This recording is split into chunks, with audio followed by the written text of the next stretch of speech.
Jumping right into it, I'm here with my client. As you can see, her face is clean. I already started filling her brows a little bit, but I just want to put the record out there that her brows is already naturally thick, okay? So I'm just doing light hair-like strokes. I'm not trying to go overboard on her brows.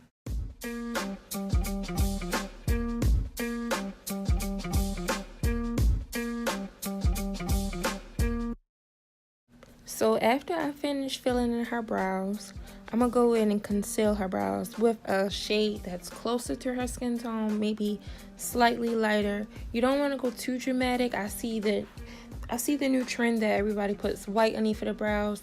No, it doesn't work for everybody. You want to use something that's a shade or 2 shades lighter than you. That's it. Next, I'm going to be priming her eyelids with P. Louise base in Rumor 2. This base is bomb, okay? If you're a makeup artist and you don't have this base, what are you doing, sis? Okay, and I'm using a Sigma cream color brush to apply that.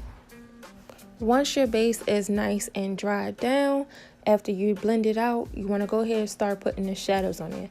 Do not set your base with a translucent powder. Your shadows will set your base for you. And I start off with my darkest color first, then I go back and diffuse it with a lighter color.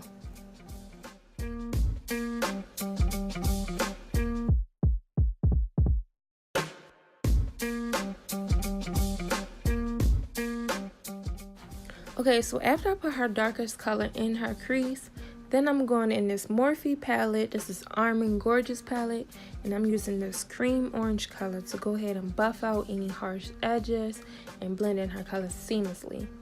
And off camera, I did go between that color and the darkest color again to make sure everything is blended and the colors are pigmented.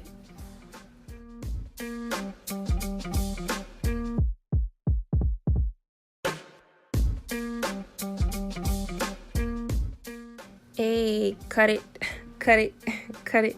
So now I'm just cutting her crease using the same base and using the same Sigma brush.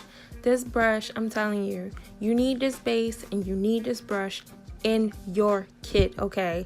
Cut creases are crazy with this duo. I lied to you not.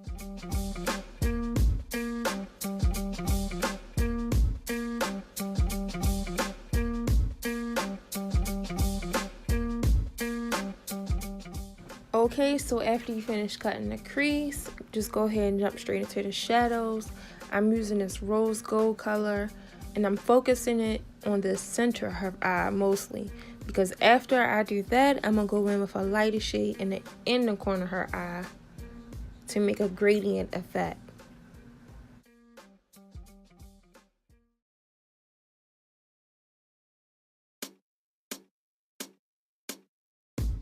For that second color, you see I'm using this white, pinkish, silverish color for the inner corner. That will go good with the rose gold.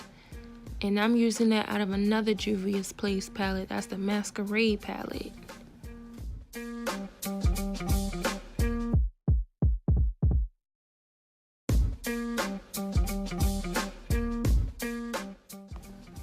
To go ahead and finish up blending out her eyeshadows, I use the same colors I use on her top lid, and I blend it out on the outer corner of her eyes to create that ombre effect. So I will be putting on her Wet n Wild eyeliner, give her a little wing, nothing too serious. Then I'm gonna jump straight into the face. I always clean all my clients' face before I start any application. I clean it, moisturize it, prime it, then I go in with the foundation.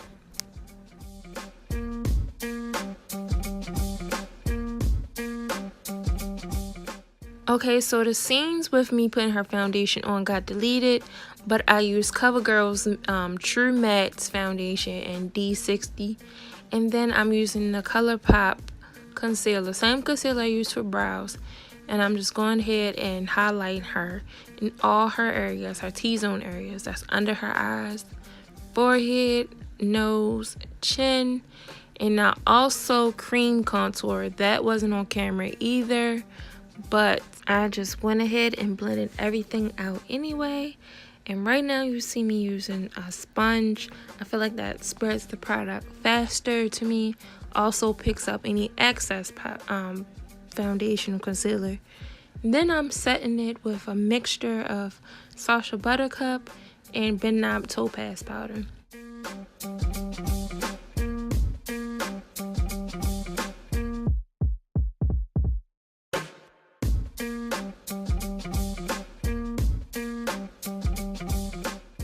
Right now you see me dusting off the excess powder, and when I dust off powder, I actually use a pressed powder that's her complexion to dust off the rest. That way it's setting and removing at the same time. Like everything else, it has to be set. You also set the contour with a contour powder, and that's what I'm doing right here. I'm setting it with contour, also adding in a little blush. And then I'm jumping right into the highlight. And this is MAC's Gold Deposit, I believe, or Golden Globe. And I'm just highlighting all her areas. This is a very important step in the makeup process. I see a lot of people skip this step, but you need to. You have to set it with a setting spray. And I use Mario Badescu setting spray because it hydrates at the same time. Then I went ahead and put on her lipstick, and I also forgot to mention to put on her lashes off camera. And now I'm just finishing up her face, and that is all. I hope you guys enjoyed the video. Give me comments, positive comments, feedback I can change, or any content that you would like to see in the future.